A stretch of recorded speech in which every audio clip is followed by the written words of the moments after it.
What's wrong with you guys? Settle down. All right, check this. It's good to be here. Thank you, Jose Cortez, brother, for bringing me back. So here's what happened. I was invited to pastor a really good church. You know, when you're taken over from someone who, from a church that's falling apart, declining and whatever, it sort of like gives you a sense of hope that no matter what you do, there's going to be some improvement. And you're like, hey. But I found out that the church I was taking was Bill's church, Bill McClendon's church. And I'm like, hang on a second. I mean, the first time I came to E-Huddle, Tom Evans got me to meet up with this guy, this genius, to work out how he does what he does. And I was meant to learn from that. And here I am coming into a church that he built. I'm like, Mercy, what do you do? So I was wondering why they'd bring a guy from Australia. And the first thing they know about Australians is this: we're okay with pain. Apparently everything in Australia wants to kill you. That's what they understood. So this guy's going to have real thick skin. He's going to be fine. He can handle everything.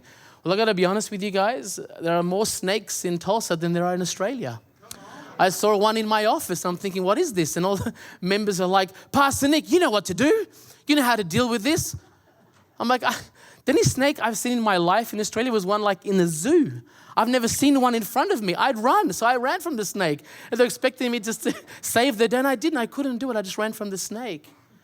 And so here's what I'm thinking, and there's a metaphor to this, obviously. What do you do, when you go into a church that's made it before? Apparently it was one of the fastest growing churches in NAD back in the days. It's got its DNA and it's fantastic, and there's not much you can do to improve. And what do you do when the members tell you that, they want to bring back those days? And all that's going on in my mind is, just bring Bill back. It'll save us a lot of headache. Just bring him back. I have his number. But so I had to sort of work out, why am I here and why they want me to be here. And so it has all to do with my identity. And here's what I'm going to tell you, something that's important to me, friends. You as pastors, in fact, you as an individual, you matter so much. I know a lot of these leadership books and people will tell you that the best leader is one that when he leaves, it's as though he was never there. I mean, it's just running so well. It's perfect. What a load of rubbish. I got to tell you guys today that you in fact matter, because you in fact influence the behavior of your church. The way that you lead, the way that you treat people, the way that you talk. I mean, it has a lot to do with your personality, in fact. You need to know that when you leave your church and people are like, oh, I can't believe he's gone and it's never going to be the same. It's okay, because you matter to them. You have great influence. So when Bill left, people were quite upset, and that's cool because Bill was great. A few other pastors came after Bill. I had no idea. I thought he was the last pastor. But there'd been 4 or 5 other pastors since. Mercy. And they did a great job, by the way. They did their thing, and people loved them. And when they left, people were sad and they were angry. And boy, all it taught me was that, your personal identity impacts the way that you behave. And so therefore, the way that you behave impacts your community, and that matters. And so I'm not telling you a story of where I took over from some, difficult situation, or the pastors before me messed up. They didn't. They did a fantastic job. They were who they were meant to be, who God created them to be, right? They did a wonderful job. And I had to work out, why me? Why do I matter? And it starts with this. To work out your identity and why you matter, you need to work out who your people are. Does it make sense? Having an identity that you keep to yourself is of no value, no consequence. I am who I am, and then so what? But I am who I am, and how this impacts people, now you have a real identity. And so I had to work that out for myself. What were the needs of the people that I was going to come and hang out with? What did they need and what do they want from me? And I had to think about my strengths. What do I have to offer? Do I have anything to offer at all? And then just to make matters worse, there are other people in Tulsa with other great strengths. Did you know I'm pastoring a church in the town of, or at least close to Mike Todd Transformation Church? I'm surrounded by Life Church. There's a Life Church in every corner of our area. I've got church on the move down the road, and these churches are fantastic. I mean, their leaders and their people are amazing guys. Some of them are my friends, not Mike Todd, because I'm just a nobody. But one day, but who am I? What do I have to offer? I mean, these guys are brilliant at what they do. Had to work out in the context of what people need, my identity. And I call this the UVP, my unique value proposition. What do I, Nic Coutet, have to bring to this community that they're not already receiving from other great and brilliant pastors in the area? You can call this the differentiation. In fact, I call it simply my identity. I had to work that out, friends. Let me tell you something. The most important process I put myself through was to decide whether I was going to be a church member, an elder, or a leader. There's a difference. So as I speak to some of my colleagues back in Australia when I was doing ministry, I found that a lot of us pastors were sometimes, and maybe by force, behaving like church members. And what I mean by that is we do things that church members can do and would do and will do. And so then what's the difference? And why am I here? Why am I employed? And some of us are elders. We behave and we do things like elders do, that we do things that elders would do and can do and should do. Well, then why aren't I just an elder? And so this is a process that I took myself through. I had to become leader. There was something about Nic that is needed for this community that Mike Todd and the other pastors, the great pastors in the area, don't have. I've got to work that out for myself. And I'm not talking about greatness here, but there's got to be something about you, my friend, my dear pastor. God has called you, your personality, your quirks, your strengths, your weaknesses.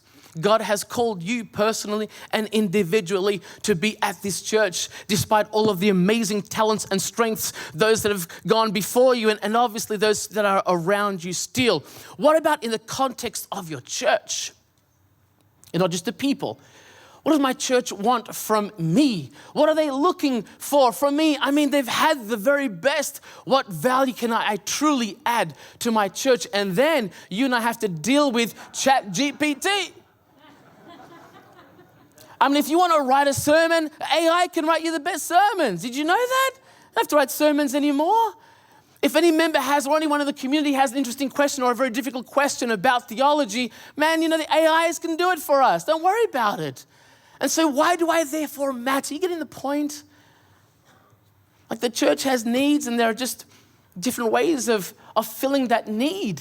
You can just be part of, you can just reference people to Google and to the internet and to churches where AI is actually a tool that people can use to reference things. There's got to be something about me. There has to be. Now, I'm not promoting myself, like it's not what it's about. I'm talking to pastors here for a second, right? There's something about you. Don't be discouraged. If you're thinking about turning a church around or growing, whatever it is, there's still something about you. You have something unique and something valuable to offer your community, to your church, and to your people. Amen? ChatGPT cannot hold someone's hand and pray with them and tell them that Jesus, hey, listen, look at me, look at my face. I've been through bad stuff myself, and Jesus has taken me out of that situation. He can do the same for you. No, look at me, stop. Just look at me for a second. They can't do that kind of stuff. That's our unique value proposition in terms of what the community needs. As us Adventists, we have a certain worldview, don't we?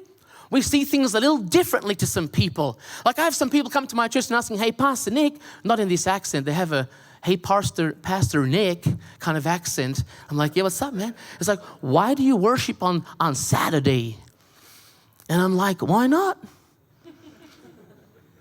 There's something, I know, we say a little bit more than that, otherwise we get fired. But I'm like, hey, listen, here's the thing. Like there is definitely something unique and different about us. But the problem is that there are churches in my area that are actually doing fantastic programs that are covering all the bases.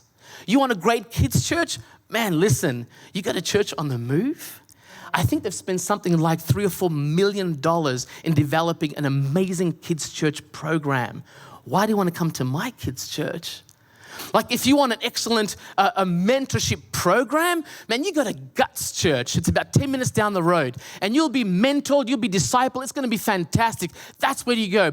You want a great worship service experience? Man, you go to Transformation Church and you'll have an amazing worship experience. So with our Adventist worldview, you have to ask the question, why do we truly matter? If all these churches are doing some great things, and some of them, by the way, are worshiping on Saturday afternoon, And so if you want to fit into the Sabbath schedule, you could like justify it by hanging out at those services on Saturday afternoon. Why have an Adventist church to begin with?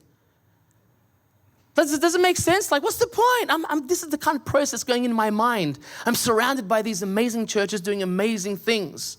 And they even offer a Saturday afternoon worship service for those Adventists who must do it on the day to feel good.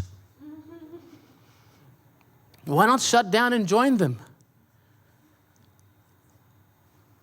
There's got to be something unique about us that the community needs, that nobody else has, and we've got it.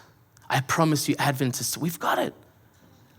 So here at Adventist Fellowship Tulsa, this is our message. We have, in fact, our message is a holistic ecosystem. That's the message for the healing of the mind, but not only the mind, but of the body, but not only of the body and the spirit. We have a ministry of restoring relationships between people and God and people with each other as we anticipate the coming of Jesus Christ. Here is why we matter in Tulsa, because you may need to go to different churches to gain different elements of whatever it is that you are looking for to bring a sense of satisfaction in your life. But if you turn up to AF in Tulsa, we've got the whole package in one place.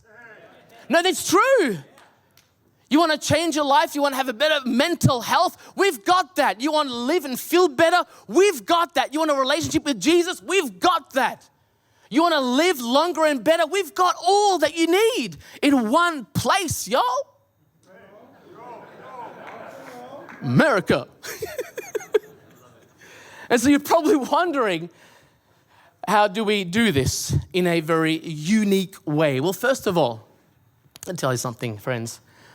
They brought me over because they thought that I was a business-minded person. And I'm just going to be honest with you guys. Sometimes I'm like thinking, Lord, less business, more just spirituality, more people, more healing. Like, we've got some great processes, but when we start putting processes over people, man, that stinks. Like, what kind of people are we when we are more interested in making sure that pastors are living to a standard or operating according to the principles and processes that we've put in place for them, above what they're needing the most in life, above what's hurting them, above what they need from us the most? Conferences, listen up. Like, if you truly want to experience success and growth in your conferences, understand that your number one asset is your pastor. He and she truly is. You invest time, money, love, and care into that person's life.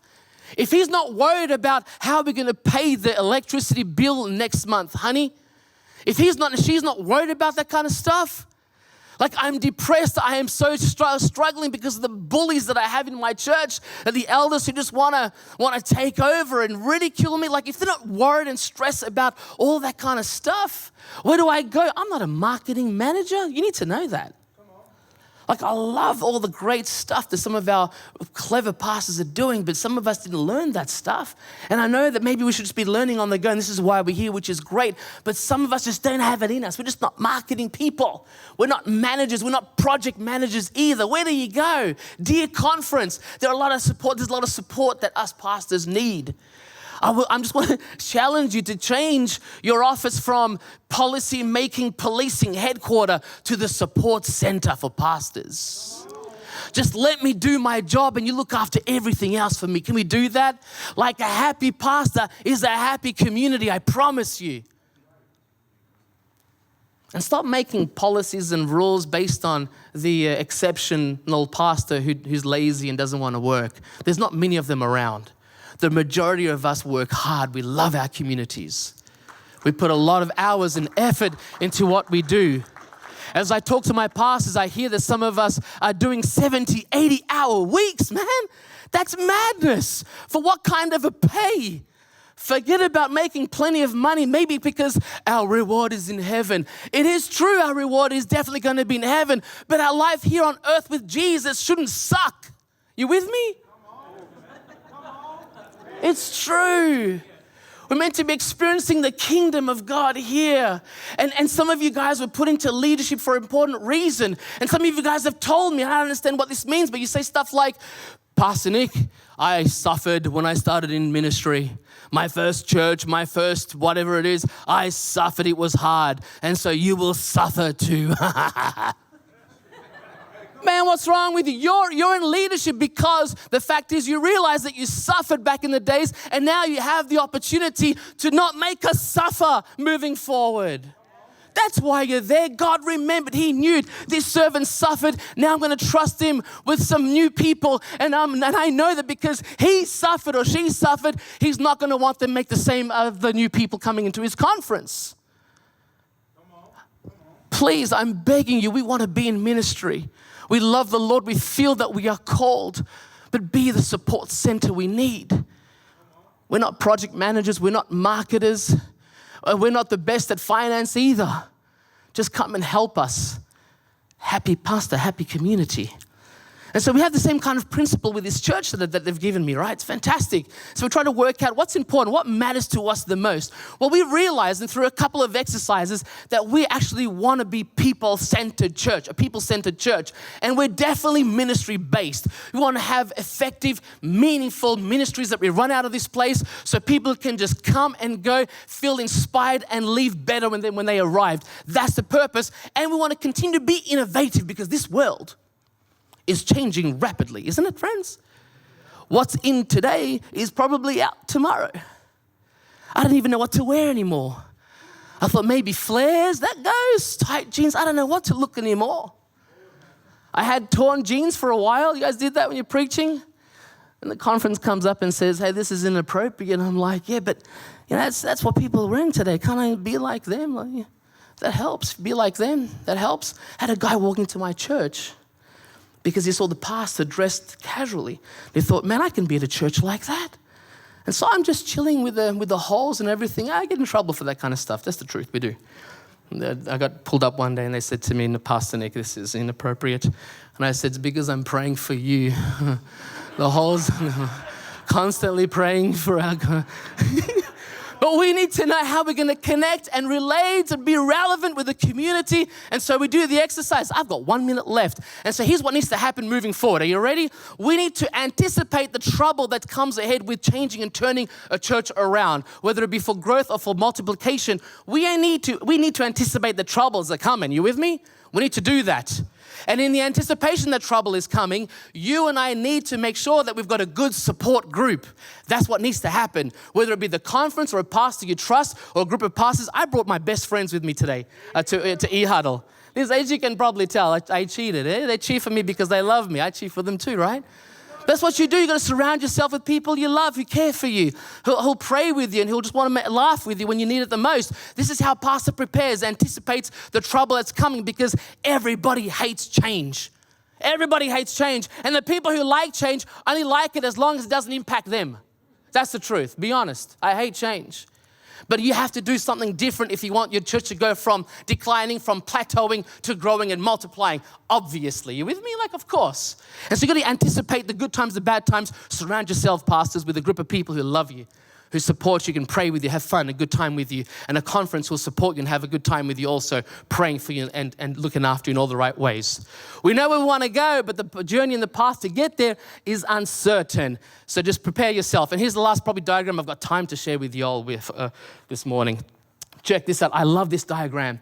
If you want to improve, like churches are often like we're trying to push the thing uphill, and it's painful, it's difficult, but that's the only way to move forward in life, isn't it? To achieve progress and to reach new horizons, you must be fighting against the tide, and you've got to be pushing forward. This is how I see my church. But the problem is, too often, for too many of our churches, too many of our boards, we put a wedge in the place and we call that standard. Maybe some of us call it tradition, but it's like a safety net.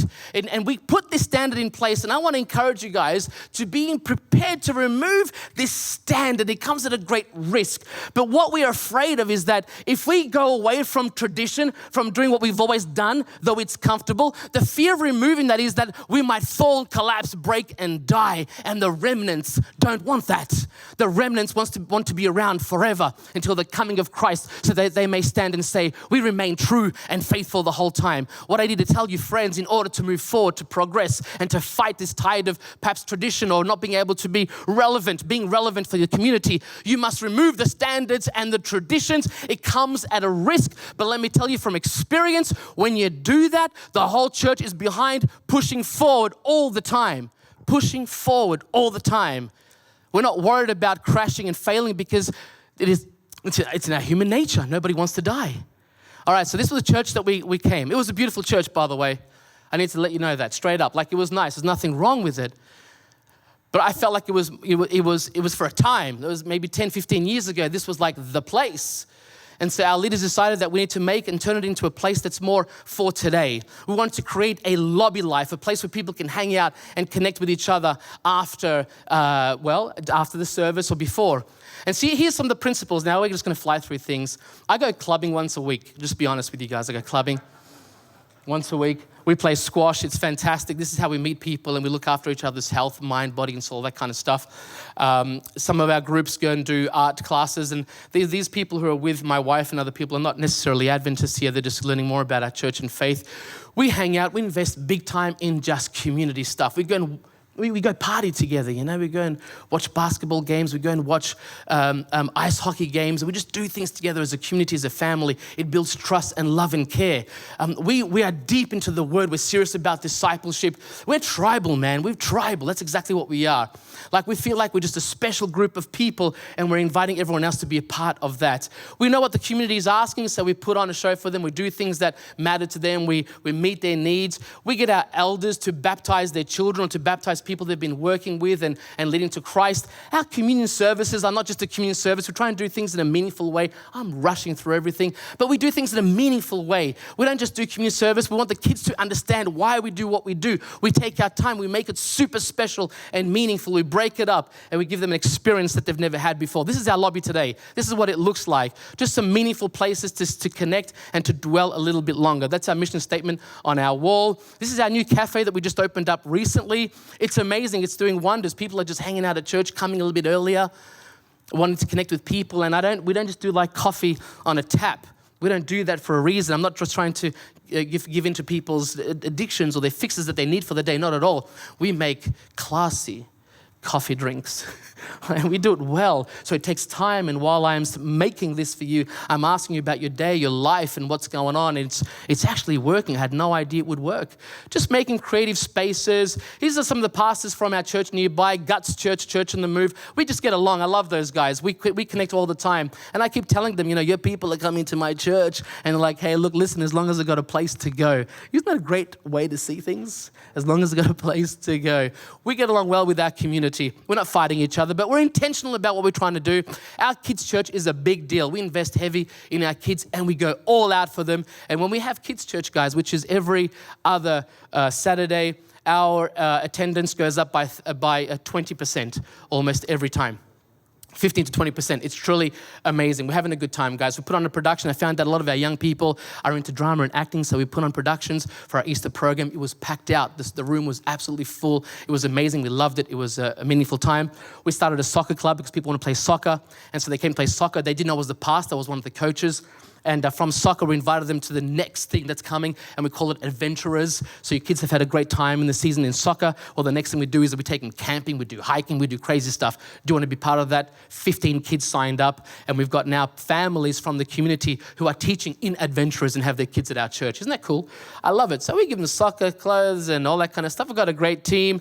My time is way up. Cafe Youth is a big one, a place where our young adults and our youth can just talk about all the taboo stuff that you can't really mention in church and talk to your parents about.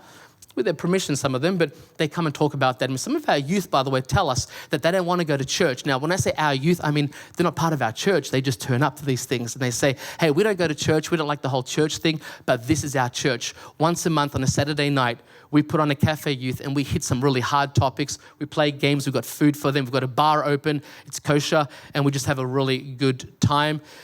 So anyway, that was the Argentina versus France.